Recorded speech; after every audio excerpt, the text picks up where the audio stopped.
To October 18th, 10th. Many people gathered in front of the college bulletin board to check their names. Jinhook was in the group. The paper contained information of where the students had to go to take the exam.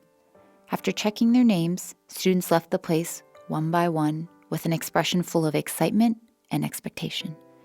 However, unlike the other students, Jinhook couldn't move and was staring at his name on the paper. Then, as if he had made up his mind, he clenched his fist and walked slowly. The moment Jinhook was reborn, he knew well what he had to do, and he drew like crazy.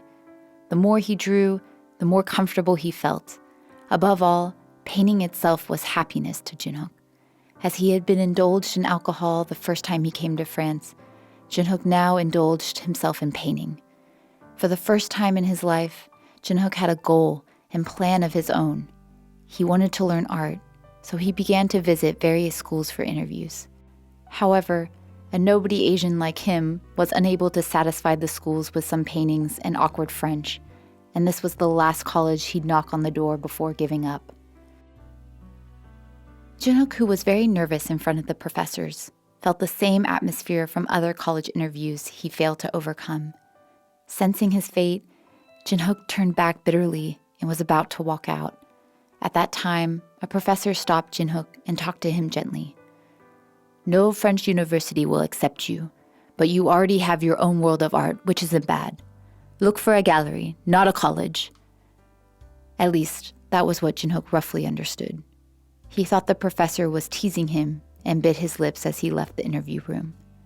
As expected, he failed, and as he moved away from his original plan, Jinhook was worried about what to do.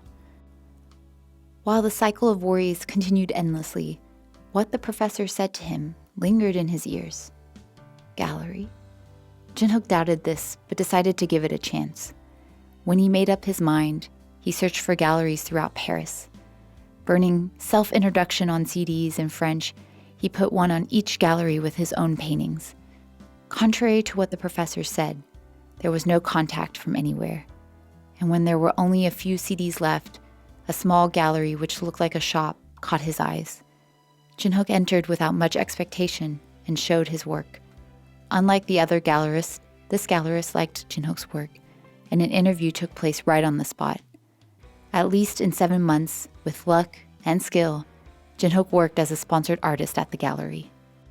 Perhaps it was because the young gallerist was good in business, but many people who heard rumors came to see Jinhook's works in person.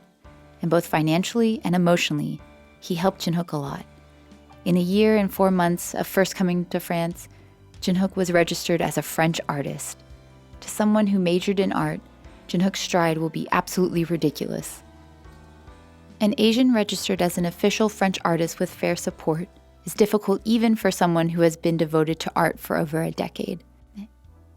Jinhook, who was known as only a troublemaker in Korea, became the first Asian artist at the age of 19 and even interviewed an art broadcast.